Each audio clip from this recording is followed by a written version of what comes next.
하나님이 사랑하시는 비산동교회 성도님들, 지난 하루 동안 평안하셨습니까? 예수님은 오늘 우리에게 천국에 대한 가르침을 주십니다. 천국은 주님께 배워야 합니다.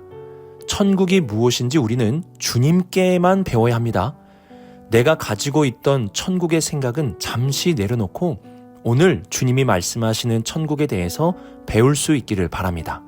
그래서 오늘도 주님이 말씀하시는 바로 이러한 천국을 누리며 천국의 삶을 살아갈 수 있는 복된 하루가 되시길 바랍니다. 기도하겠습니다. 사랑이 많으신 하나님 아버지, 오늘도 주님의 말씀을 듣습니다. 오늘 주신 천국의 가르침을 잘 들어 이 땅에서 천국의 삶을 누리며 살아가는 우리 모두가 되게 하여 주옵소서. 이 모든 말씀 우리 주 예수 그리스도의 이름으로 기도드립니다. 아멘. 오늘 우리에게 주시는 하나님의 말씀은 누가복음 13장 18절에서 21절까지 말씀입니다. 하나님의 말씀을 함께 읽겠습니다.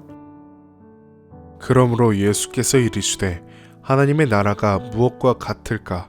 내가 무엇으로 비교할까? 마치 사람이 자기 채소밭에 갖다 심은 겨자씨 한 알 같으니 자란 나무가 되어 공중의 새들이 그 가지에 깃들었느니라. 또 이르시되 내가 하나님의 나라를 무엇으로 비교할까? 마치 여자가 가루 서말 속에 갖다 넣어 전부 부풀게 한 누룩과 같으니라 하셨더라. 아멘.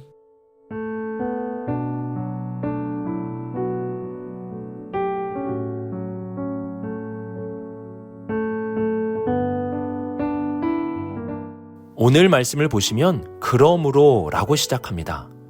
그러므로 라는 접속 부사는 앞에 있는 내용의 결론을 지을 때 사용합니다. 즉, 오늘 주님이 말씀하시는 천국에 대한 가르침은 어제 우리가 살펴보았던 18년 동안 꼬부라져 지낸 여인을 고쳐주신 사건과 연결이 된다는 것입니다. 예수님은 그 영광의 자리에서 하나님의 나라, 천국에 대한 가르침을 주십니다. 여러분, 하나님의 나라는 천국을 말하는 것인데요. 보통 천국을 생각하면 죽고 나서 가는 어떠한 곳, 저 우주 너머에 있는 곳이라고 생각을 하게 됩니다. 그런데 주님은 그 여인을 고치고 나서 하나님의 나라, 천국에 대한 가르침을 주십니다. 여러분, 천국은 꼭 죽어서 가는 어떠한 곳만이 되는 것이 아닙니다. 찬송가 438장 3절 가사를 보시면 높은 산이 거친 들이 초막이나 궁궐이나 내 주 예수 모신 곳이 그 어디나 하늘나라. 할렐루야 찬양하세 내 모든 죄 사함받고 주 예수와 동행하니 그 어디나 하늘나라. 라고 우리는 이렇게 고백을 합니다. 천국이 어디입니까? 주님을 모신 것이 천국이 되는 것이고 주님과 동행하는 사람이 천국의 삶을 살 수 있게 되는 것입니다. 여러분, 천국은 죽고 나서 가는 어떠한 특정한 공간이라고만 생각하게 되면 우리는 천국의 본질을 오해하게 됩니다. 천국은 우리 주님이 계시는 곳이고 천국은 우리 주님과 동행하는 곳이 됩니다. 주님은 18년 동안 귀신과 질병에 고통받는 여인을 고쳐주셨습니다. 그 여인은 이 땅에서 진정한 천국을 맛보았습니다. 중요한 것은 이 여인이 천국을 경험하고 누리게 된 것이 단순하게 병에서 놓였기 때문만이 아니라는 것입니다. 바로 주님이 그 여인을 불러주셨고 주님이 그 여인과 가까이 하셨고 주님이 그 여인을 불쌍히 여기사 고쳐주셨기 때문에 바로 천국을 누릴 수 있게 된 것입니다. 주님으로 인하여 그 여인은 천국을 누리게 된 것입니다. 우리도 주님과 동행하고 주님과 함께하고 주님을 모시고 살아간다면 우리도 천국의 삶을 살 수 있게 될 것입니다. 제가 사역을 하면서 성도님들을 뵙다 보면 우리의 인생에 참 슬픔이 많다는 것을 배우게 됩니다.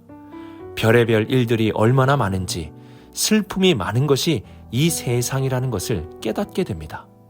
그런데 주님과 함께하는 성도님들의 모습을 보면 그 안에서 그 슬픔이 많은 이 세상 속에서 천국의 삶을 사는 모습도 보게 됩니다. 천국은 바로 예수님을 나의 주님으로 모시고 그 주님의 말씀을 들으며 주님과 함께하는 것 안에 누릴 수 있는 것이기 때문에 우리 성도님들의 삶 속에서도 바로 천국의 삶이 나타나게 되는 것입니다. 이러한 주님과 동행함으로 나타나는 천국 안에 살아갈 수 있는 우리 모든 성도님들이 되시길 주님의 이름으로 축복합니다.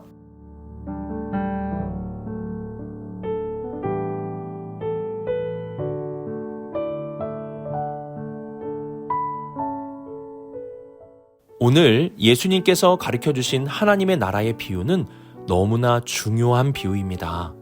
우리는 오늘 말씀의 비유를 통해서 하나님의 나라가 어떠한 것인지 잘 배우고 기억할 수 있어야 합니다. 우선 19절을 보시면 마치 사람이 자기 채소밭에 갖다 심은 겨자씨 한 알 같으니 자라 나무가 되어 공중의 새들이 그 가지에 깃들었느니라고 말씀합니다. 천국을 겨자씨 한 알로 비교를 합니다. 겨자씨는 가장 작은 씨앗을 말합니다. 그런데 우리는 보통 천국이라고 하면 굉장히 크고 넓은 공간을 많이 생각하게 됩니다. 그래서 세상 모든 사람들이 들어가도 넉넉할 만큼 큰 공간이 천국이라고 생각을 하게 됩니다.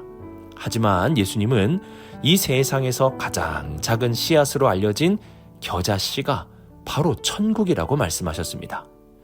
여러분, 예수님은 천국이 겨자씨에 들어있다고 말씀하시는 것이 아니라 겨자씨와 비교해서 가르쳐 주시는 것입니다. 18절 하반절을 보시면 그래서 비교할까라고 주님께서 말씀을 하신 것입니다. 예수님이 말씀하시는 천국은 매우 작습니다. 그래서 겨자씨라고 비교하신 것입니다.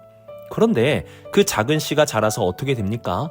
나무가 되어 공중의 새들이 그 가지에 깃들게 되었다고 말씀하십니다. 예수님은 천국은 작은 것에서 시작된다고 말씀하십니다. 우리가 자세히 보아야지만 볼 수 있을 만큼 작은 것이 천국입니다.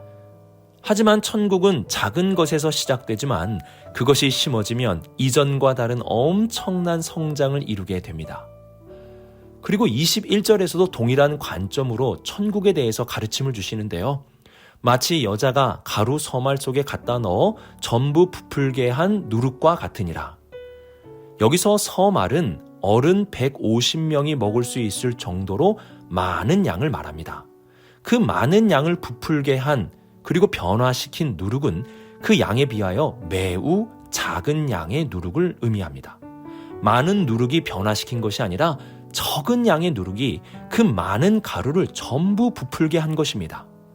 이 또한 작은 누룩을 우리에게 주목하게 합니다. 겨자씨와 같이 작은 누룩인 것입니다. 그런데 결과가 어떻게 됩니까? 150명이 먹을 가루 전부를 부풀게 하고 변화시켰습니다. 이것이 바로 천국입니다. 그래서 천국을 발견한 사람은 큰 것이 아니라 작은 것에 주목하게 됩니다. 천국은 작은 것에서 시작합니다. 예수님께서 이 땅에 작고 작은 마국간에 오셨고 작고 작은 사람들과 함께 하셨습니다. 예수님이 천국 속에 살아가심과 같이 천국은 바로 그 작은 것에서 시작이 됩니다. 예수님은 천국에 대한 가르침을 주실 때 어린 아이를 데리고 와서 이렇게 말씀하셨습니다. 그러므로 누구든지 이 어린 아이와 같이 자기를 낮추는 사람이 천국에서 큰 자니라. 천국은 작은 어린 아이와 같이 자기를 낮추는 자에게 임하게 되는 것입니다. 어린아이와 같이 자기를 낮추고 낮은 곳을 향해 가는 자에게 천국이 이루어지는 것입니다. 어떠한 분은 천국이 어디 있느냐고 물으실 수도 있습니다. 이 세상 어디가 천국이냐고 따질 수도 있습니다. 그럴 때 우리는 이 세상에 천국이 없는 것이 아니라 우리의 눈이 너무 큰 것에만 몰두되어 있는 것은 아닌지 돌아볼 수 있어야 합니다. 천국은 우리가 낮은 마음 그리고 작은 자가 되고 낮은 곳과 작은 자들을 바라볼 때 발견할 수 있는 것입니다. 천국을 저 멀리 있다 여기지 마시고 작은 것 그리고 낮은 곳에 임하고 있는 천국을 향해 나아갈 수 있는 우리가 될 수 있어야 합니다. 우리가 그곳으로 간다면 그곳에 임하신 주님께서 우리에게 진정한 천국을 선물로 주실 것입니다.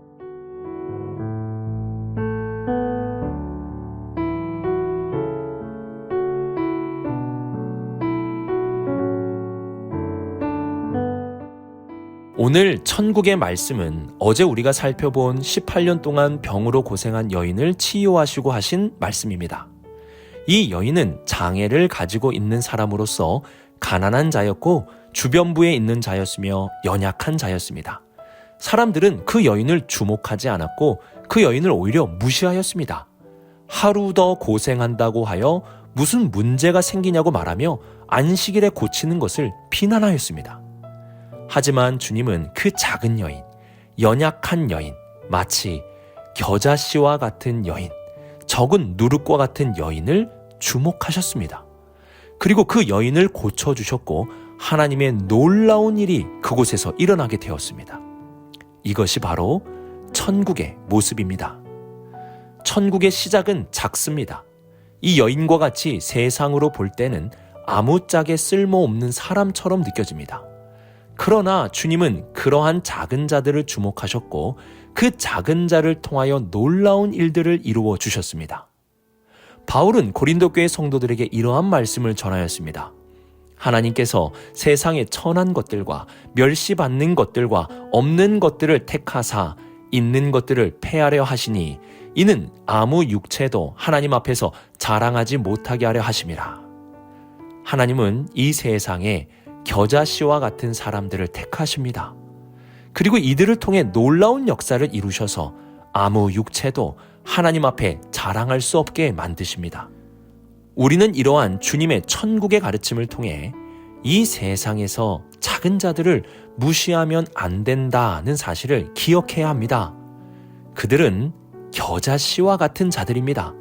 내가 볼 땐 작아 보이지만 주님이 심으시면 공중의 새들이 와서 깃들게 될 만큼 성장하게 되는 것입니다. 그리고 주님께서 우리를 택하심은 우리가 잘나고 세상적으로 뛰어나기 때문이 아님을 기억해야 됩니다. 우리도 그러한 겨자씨였기 때문에 택하여 주신 것입니다. 아무짝에도 쓸모없는 사람, 너무나 작고 초라한 사람, 이러한 나를 주님이 불러주셨습니다. 그리고 이 세상에서 누릴 수 없는 놀라운 천국의 기쁨을 누릴 수 있게 해주셨습니다. 겨자씨와 같은 나를 불러주신 주님의 은혜, 이 세상에서 천국의 기쁨을 누리며 살게 해주신 주님의 그 놀라운 은혜에 우리는 감사드릴 수 있어야 하는 것입니다. 오늘의 말씀을 묵상하며 천국에 대해서 다시 한번 잘 배울 수 있기를 바랍니다. 천국은 주님께 배워야 합니다. 우선 천국은 예수님께서 계시는 곳을 말합니다. 주님이 함께 하심이 바로 천국입니다. 또한 천국은 이미 시작되었다는 것을 기억해야 됩니다. 어디에서 시작되었습니까? 작은 것에서, 낮은 곳에서 시작되었습니다. 내 눈이 교만하여 높은 곳을 바라본다면 이 세상에 이미 임한 천국을 볼 수도 없고 누릴 수도 없게 되는 것입니다. 마지막으로 우리는 이 세상의 겨자씨와 같은 사람들을 무시해서는 안 됩니다. 주님이 그들을 통해 놀라운 성장과 변화를 이루어 주실 것입니다. 또한 우리도 겨자씨와 같은 자들이었기에 주님이 불러주셨다는 사실을 기억하며 오늘도 주님의 천국의 말씀 안에서 주님과 동행하며 낮은 마음을 가지고 천국의 삶을 살아갈 수 있는 우리 모든 성도님들이 되시길 주님의 이름으로 축복합니다. 기도하겠습니다. 사랑이 많으신 하나님 아버지, 아무것도 아닌 우리, 겨자씨와 같은 우리를 불러주시고 주님의 천국의 열매들을 맺게 해주심에 감사를 드립니다. 낮은 곳에 임하신 주님의 모습을 기억하며 우리도 낮은 곳을 보게 하시고 그 안에서 천국의 기쁨을 누리게 하여 주옵소서. 오늘도 주님과 동행하며 이 세상에서 천국의 삶을 살아가는 우리 모든 성도들 되게 하여 주옵소서. 이 모든 말씀 하나님의 아들 우리 주 예수 그리스도의 이름으로 기도드립니다. 아멘.